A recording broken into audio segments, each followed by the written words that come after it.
Here's an item I just picked up. It's a Uniden Bearcat BC75 XLT scanner. And it's not a current model. I don't think it is anyway. But it's not far out of date. It's reasonably current. Oh, it's analog only, and it only goes up to 500 and something megahertz, which makes it, for me, very useful, but to a lot of scanner enthusiasts, not at all useful, because from what I've seen, most of the scanner enthusiasts out there want something that does trunking. And I bought this one a while back. This is a Radio Shack Pro 92, and as it says, it does multi-system trunking. I didn't buy it for that. The reason I bought this one was because it was inexpensive and it covered up into the 900 megahertz band, which I was interested in and am interested in. Unfortunately, it doesn't do it very well, I don't think. And I don't know. I'm better off, I think, using one of my actual 900 megahertz radios to scan for signals there. But I haven't been all that pleased with this one. Oh, I haven't even attempted the trunking thing with it, and I'm not sure if it's even, if the trunking modes this one does is even relevant anymore, because this is an early version of trunking. But like I said, you know, most scanner enthusiasts do want the trunking. I'm not really a scanner enthusiast per se. I'm a radio enthusiast, and what I like and what I'm looking for is stuff like ham radio, GMRS, MURS. I like to listen to the business band stuff, and I like to listen to the railroad frequencies and the marine band frequencies. And all of those are just analog, you know, although the railroads are doing some trunking, but they're still also using some of the analog frequencies. So those are the things I'm interested in. And also another thing I want to point out, I don't like the audio output of this one. It has a high-pitched whistle, and I could probably fix that, but it's just not worth it. It doesn't do enough for me.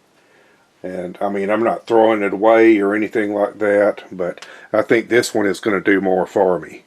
But one of the functions that I like about this is what's called a close capture, I think is what it's called.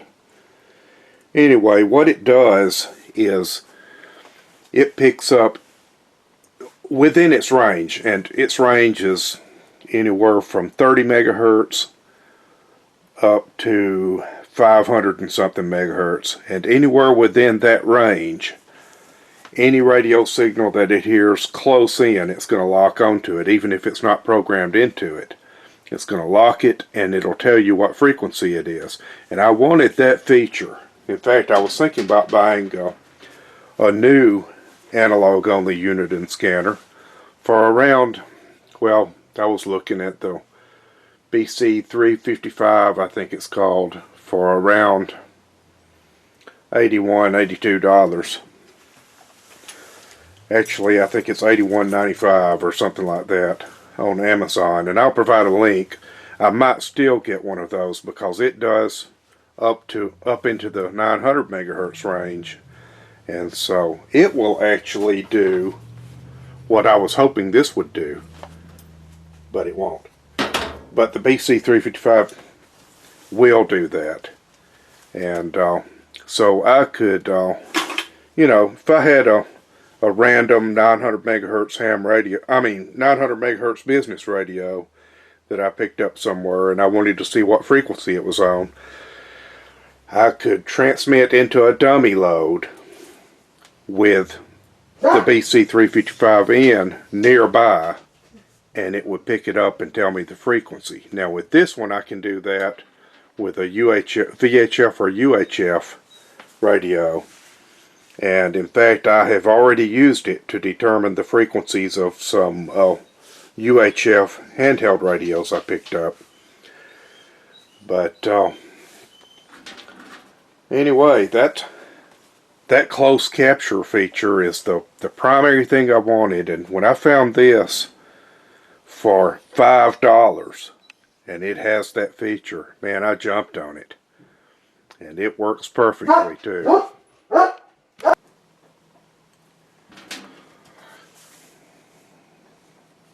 Anyway, it's working perfectly so far. And I went ahead and I listened around with it a little bit when I first got it. And it had batteries in it actually when it arrived. It had batteries in it, and it had the antenna on it, and stuffed in a box with the antenna actually fastened to it. And so the antenna has I think a broken wire in it. I don't know if that happened in transit or if it was already like that, but anyway, I dug around to come up with another antenna and put it on it.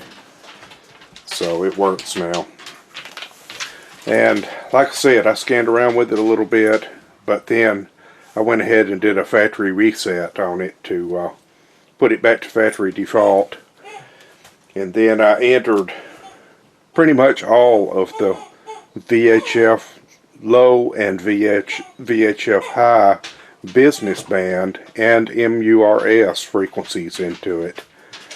And I intend to also put railroad frequencies and marine frequencies in it, and that's it, probably. I probably won't put any UHF frequencies in it actually, because I use my radios that I use for GMRS.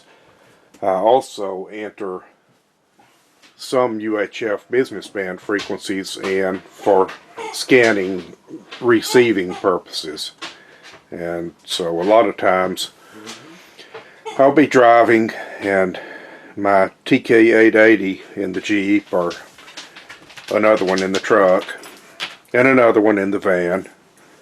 You know, I'll whatever I'm driving, all three of those have the same frequencies programmed in. So I'll be driving along scanning, and sometimes one of the UHF itinerant business band frequencies will break the squelch, and it'll be, especially in like a road construction area, I'll hear the workers out there talking on the radio. But so for that reason, because I have it entered into my GMRS radios, I'm probably not going to enter those into this. This is probably just going to be VHF low band, VHF high band, and marine and railroad, both of which are VHF. So anyway, that was a pretty good deal for $5, I think. By the way, check the channel description, and I'll put some links in there. One more thing. I know I keep harping on this, but check out my Patreon channel, because I've been uploading a video there, a different video. I've been uploading a video there every week, and so if you guys aren't checking it out, you're missing those videos. And you don't have to be a member to watch it, so check it out. Patreon.com/possumliving.